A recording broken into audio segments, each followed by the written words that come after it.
오늘 호세아 3장 1절부터 5절까지 말씀으로 여호와가 사랑하신다, 여호와가 사랑하신다, 이런 제목으로 말씀의 은혜를 나누고자 합니다.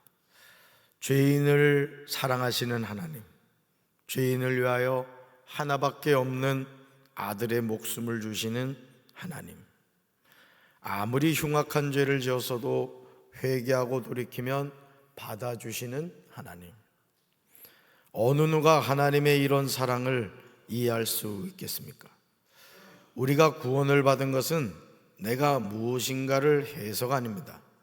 내가 무엇을 하기도 전에 우리 하나님이 먼저 일하셨습니다.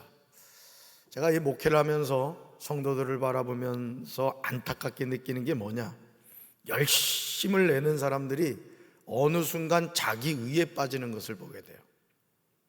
그리고 그것이 불평이 되고 원망이 되는 것을 보게 됩니다. 여러분, 하나님의 일은 누굴 위해 하는 거예요? 하나님을 위해 하는 거죠. 그러면 우리가 하나님의 일을 함에 있어서 내 의가 드러나면 안 되는 거예요. 열심히 일하지만 모든 영광은 누구한테? 하나님께 올려드려야 되는 거예요. 여러분, 내가 무엇을 하기도 전에 하나님이 먼저 일하셨습니다. 그러니 우리가 무슨 말을 할 수가 있겠어요? 그냥 모든 것이 은혜라는 말 외에는 할 말이 없습니다. 새 찬송가 151장 만왕의 왕 내 주께서 3절에 보면 이 가사가 이렇게 나와요. 읽어볼까요? 늘 울어도 그 큰 은혜 다 갚을 수 없네. 하나님의 은혜를 어떻게 갚겠습니까? 호세아 3장은 회복된 결혼 생활입니다. 우리는 하나님이 죄인을 향하여 어떤 일을 하셨는가를 보게 됩니다. 정말 입이 10개 있어도 할 말이 없습니다. 도저히 용서받을 수 없는 죄악된 삶을 살았는데 하나님은 어떤 말씀도 하지 않으시고 받아주세요. 사랑하는 성도 여러분, 우리의 짧은 머리로 하나님이 행하시는 일을 이해할 수 없습니다. 그러므로 우리는 하나님의 말씀을 이해하려고 하면 안 돼요. 하나님의 말씀을 읽어가면서 이게 무슨 말씀이냐 이해하려고 하는 게 아니라, 따라합시다, 아멘으로 받아들이겠습니다. 용서하라 하면 머리로 어떻게 용서해, 이게 아니라 아멘 하면 되는 거예요. 이렇게 아멘 하면 안 되는 거예요. 용서하라, 잠이 들게 가져가야지. 다시 용서하라, 그러면 되는 거예요. 그러면 목사님이 몰라서 그렇지 제 가슴에 한이 맺혀 있어요. 그래서 어떡하겠다는 거야. 그래봐야 자기만 손해지. 그러니까 여러분, 하나님의 말씀은 뭐 하는 게 아니라, 이해하는 게 아니라 아멘으로 순종하는 거예요. 그렇게 할 때 하나님은 우둔하고 미련한 우리를 깨닫게 하시는 거예요. 아, 그렇구나, 하나님이 그래서 이렇게 말씀하신 거구나 깨닫게 되는 거예요. 호세아 3장 1절에서 하나님은 선지자 호세아에게 말씀하십니다. 그런데 하나님이 호세아에게 하시는 말씀을 이해할 수가 없어요. 1절 읽어볼까요? 여호와께서 내게 이르시되 이스라엘 자손이 다른 신을 섬기고 건포도 과자를 즐길지라도 여호와가 그들을 사랑하나니 너는 또 가서 타인의 사랑을 받아 음녀가 된 그 여자를 사랑하라 하시기로. 여호와가 그들을 뭐 한대요? 사랑한대요. 근데 그들이 어떤 일을 했어요? 다른 신을 섬긴대요. 그러면서 호세아에게 뭐라고 말씀하세요? 너는 또 가서 타인의 사랑을 받아 뭐가 된 여자를, 음녀가 된 여자를 뭐 하라고요? 사랑하라는 거예요. 사랑하는 성도 여러분, 지금 이스라엘이 어떤 일을 하고 있습니까? 이스라엘 자손이 다른 신을 섬기고 있어요. 영적 간음을 하고 있다고요. 여기서 다른 신을 섬긴다라는 것은 이스라엘이 자기 얼굴을 돌이켜 다른 신을 바라보는 것을 뜻해요. 이게 바로 영적인 배교와 우상숭배를 보여주는 거예요. 얼마나 어리석고 미련한 모습입니까? 여러분, 교회를 다니면서 무당을 찾아가고 점쟁이를 찾아간다, 이건 무서운 겁니다. 그럴 수도 있죠? 아닙니다, 여러분. 하나님이 제일 싫어하는 게 뭐예요? 우상숭배입니다. 여러분의 남편이 나만 사랑해야지 모든 여자를 다 사랑하면 돼요, 안 돼요? 마음이 넓은 아내분들은 그게 됩니까? 남보미 집사님? 그랬다간 이제 그날 저녁 장송곡이 퍼지는 거지. 이제 우리 하나님도 마찬가지예요. 우리 하나님도 우리가 온전히 하나님만을 사랑하길 원하신다고요. 할렐루야. 이스라엘 자손은 건포도 떡을 즐깁니다.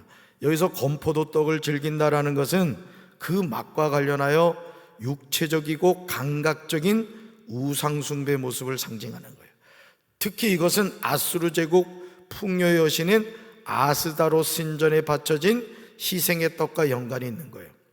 근데 정말 놀라운 사실은 택함을 받은 이스라엘 자손이 다른 신들에게로 돌아가서 건포도를 넣은 빵을 좋아함에도 여호와가 그들을 사랑하신다는 거예요.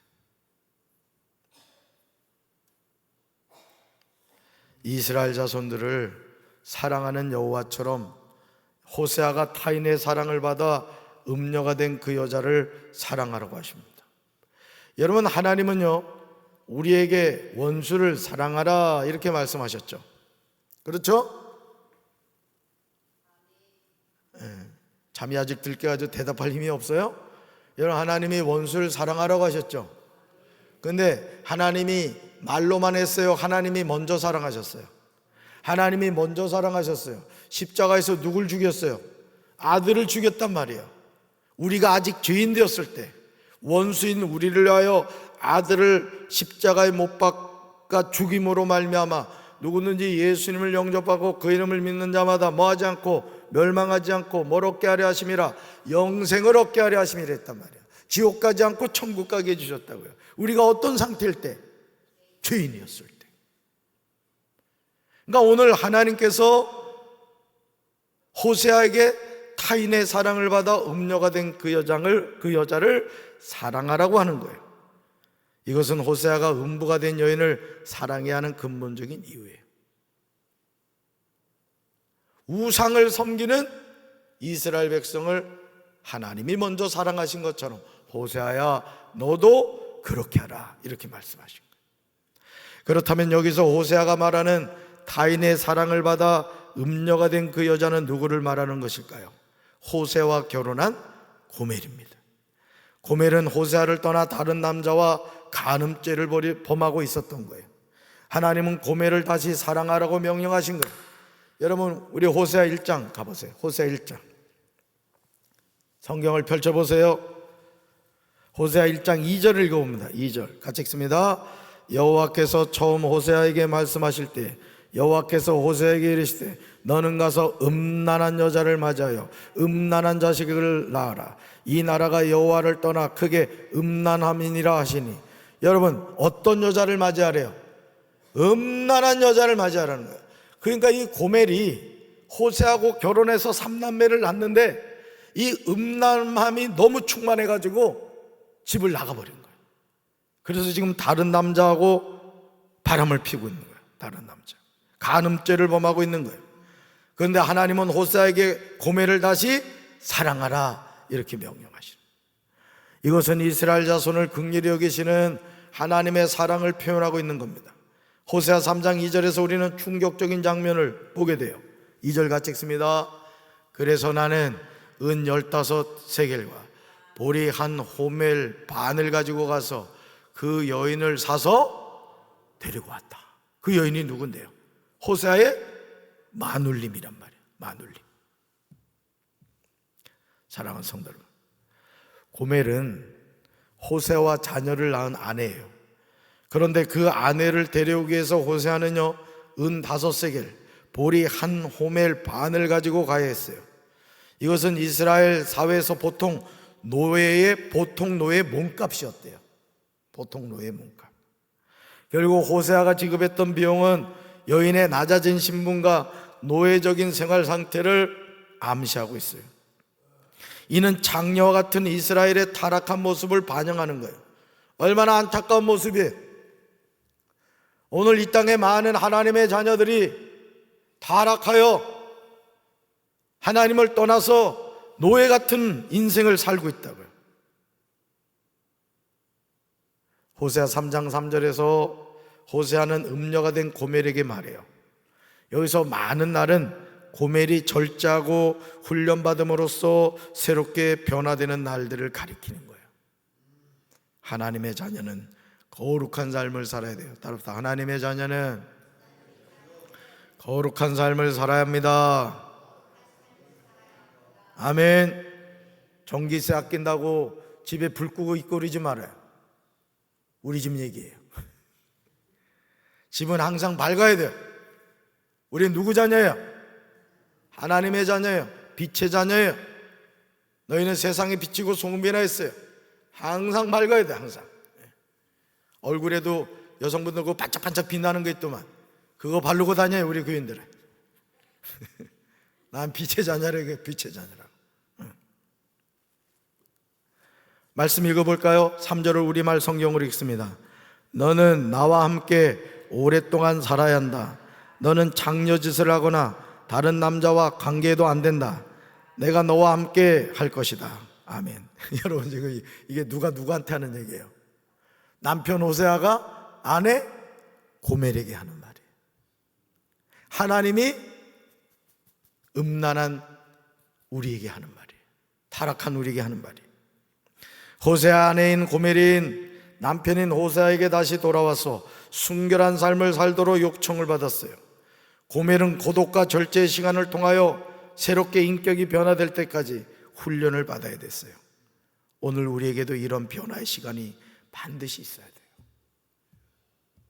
나는 저와 여러분들이 날마다 새로워지게 되기를 주님의 이름으로 축원합니다. 가끔 이렇게 길을 다니다 보면 연세가 80이 넘으신 분들, 10년 90이 넘으신 분들인데도 빨간 루즈를 입술에 칠하고 다니는 할머니들이 계세요. 저 빨간 입술 칠해봐야 누가 써주지도 않을 텐데, 응? 그래도 보기 좋더라고요. 우리 연세 드신 어르신들 가급적이면 원색 옷을 입어야 돼요. 나이 들수록. 그래서 이번에 이제 성탄 드릴 때 빨간 옷 입으라 했잖아요. 그날을 계기로 우리 성도들은 빨간 옷 입어도 돼요. 담임 목사가 허락할게요. 왜냐하면 나이를 먹을수록 여러분 젊을 때는 어떤 옷을 입어도 이뻐요. 근데 연세 드실수록 칙칙한 색을 입으면 그리지 않아도 나이 먹어 칙칙한데 더 칙칙해 보인단 말이에요. 그래서 앞으로 우리 교인들은 원색 옷만 입도록 제가 해야 될 것 같아요. 웃어보자고 한 얘기인데 심각하니까 죄송합니다. 여러분 보세요. 오늘 우리에게도 이런 변화의 시간이 있어야 된다는 거예요. 여기서 나도 내게 그리하리라는 것은 하나님이 이스라엘 백성에게 회개의 기회를 주시고 새 언약하에서 새롭게 변화될 때까지 인내하심을 보여주는 거예요. 하나님의 오래 참으심과 긍휼 가운데 이스라엘이 회복될 것임을 암시하죠. 얼마나 감사한 일이에요. 호세아 3장 4절 보실까요? 암울한 시기에 대한 말씀이 나오는 것을 보게 되는데 우리는 이 말씀에 귀를 기울여야 돼요. 우리 4절 말씀 세 번역으로 읽습니다. 이스라엘 자손도 많은 날을 이렇게 왕도 통치자도 없이 희생제물도 돌기둥도 없이 에봇도 드라빔도 없이 살 것이다. 아멘. 네.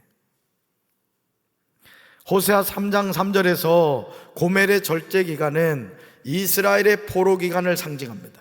이스라엘 백성들이 회개하는 암울한 시기를 상징하는 거예요. 이스라엘 자손들이 많은 날 동안에요, 왕도 없고 지도자도 없고 제사도 없고 주상도 없고 에봇도 없고 드라빔도 없이 지내게 돼요. 이처럼 이스라엘은 정치적 종교적인 암흑기를 맞게 됩니다. 그러나 이 기간은 이스라엘 백성에게 참회의 기회이며 인내와 시련을 통한 훈련의 시기라는 거예요. 여러분 보세요. 이 마귀라는 놈은요, 하나님의 백성을 어떻게 넘어뜨리느냐, 육신의 정욕과 안목의 정욕과 이생의 자랑으로 넘어뜨려요. 그러니까 오늘 우리가요, 이 세상을 살면서 정말 세상의 쾌락에 빠져서 하나님을 떠난 이들이 많아요. 세상의 높은 자리를 탐하고 돈을 쫓아가고 그러다가 하나님을 놓치는 인생들이 많아요. 여러분, 놀이동산에서 애들이 왜 부모님을 잃어버리게 돼요? 왜 부모님 손을 놓치게 돼요? 놀이기구에 홀망해가지고 부모님 손을 놔버린단 말이에요. 오늘 우리가 신앙생활하면서도요, 이런 경우가 많습니다. 오른손 한번 봐봐요. 하나님 손 잡고 있나? 지금 놀려고 하는 사람 몇 명 있어 지금? 꼭 잡으시기 바랍니다. 정신을 바짝 차려야 돼요. 그러니까 여러분, 우리 인생에요, 역사적인 것도 마찬가지예요. 중세의 종교적인 암흑기가 있었잖아요. 여러분, 말라기 이후에 예수님이 오실 때까지 암흑기였단 말이에요. 600년이 넘는 그 기간이. 그러나 그 암흑기를 거쳐서 마치 여러분 새벽에 그 여명이 밝아오기 전에 가장 어둡다고 하잖아요. 그때가 어떤 기간이라고요? 그때가 참회의 기회고 인내와 시련을 통한 훈련의 시기라는 거예요. 그러니까 내 삶에 말할 수 없는 고통과 아픔이 다가올 때 우리는 누구한테 집중해야 돼요? 하나님께 집중해야 돼요. 그래서 여러분, 저는 우리 사랑하는 성도 여러분들이 사망의 음침한 골짜기를 다닐지라도 해를 두려워하지 않을 것은 주께서 나와 함께 하신다. 그래서 여러분, 사망의 음침한 골짜기 지나갈 때 주님만 바라보셔야 돼요. 아멘이십니까? 호세아 3장 5절에서요, 하나님의 놀라운 말씀이 선포돼요. 이런 회복이 필요해요. 우리 5절 같이 읽습니다. 그 후에 이스라엘 자손이 돌아와서 그들의 하나님 여호와와 그들의 왕 다윗을 찾고 마지막 날에는 여호와를 경외함으로 여호와와 그의 은총으로 나아가리라. 아멘. 이거 암송하셔야 될 말씀. 거기다 비추고 있어요. 마지막 날에는 여호와를 경외함으로 여호와와 그의 은총으로 나아가리라. 저는 우리 교회가 이런 교회가 되어야 될 줄로 믿습니다. 여호와를 경외하는 교회, 여호와와 그의 은총으로 나아가는 교회 성도들이 되어야 될 줄로 믿습니다. 이런 은혜가 오늘 우리에게 있어야 돼요. 이스라엘은 여호와께 돌이킨 결과로, 여호와께 회개하고 돌이킨 결과로 참된 왕이신 메시아를 찾고 그에게 복종하게 되는 거예요. 그러니까 여러분, 우리가 고난을 통해서, 고난의 풀무불을 통해서 우리가 순결해지는 거예요. 하나님밖에 없구나. 하나님밖에 없구나. 여러분, 돈 많은 사람이 천국 가기 어렵다고 말하죠. 부자가 천국 가는 것은 낙타가 바늘길로 지나가는 것보다 어렵다, 이런 말씀을 하셨어요. 예수님. 왜 그럴까요? 주님을 바라보지 않기 때문에. 오늘 우리가 이 세상을 살아가면서요, 무엇 때문에 하나님을 놓치는 경우가 많아요. 저는 저와 여러분이 끝까지 왕이신 예수님을 바라보게 되길 주님의 이름으로 축원합니다. 이제 하나님을 존경하고 섬기게 하는 두려움으로써 신적 거룩한 마음에 겸손히 떨어야 돼요. 우리가 하나님을 경외하는 믿음을 가져야 돼요. 여호와와 그의 은총으로 나아가는 믿음의 결단이 있어야 될 줄로 믿습니다. 오늘 이 하루 믿음 안에서 승리하는 우리 성도들 되기를 주님의 이름으로 축원합니다. 가슴에 손 얹겠습니다. 사랑의 주님, 오늘 우리가 이 세상을 살면서 무엇을 바라보고 있습니까? 하나님께서는 바람나 집 나간 고멜을 다시 찾아오라고 호세아에게 말했습니다. 심지어 값을 지불해야만 했습니다. 오늘 우리가 이런 불합리하게 보이는 하나님의 말씀에 순종하며 살아가고 있습니까? 우리는 하나님의 말씀을 자꾸 이해하려고 합니다. 그리고 이해하고 순종하려고 합니다. 이제는 하나님의 말씀하실 때 이해하려고 하지 않고 아멘으로 순종하게 하옵소서. 예수님의 이름으로 간절히 기도합니다. 아멘.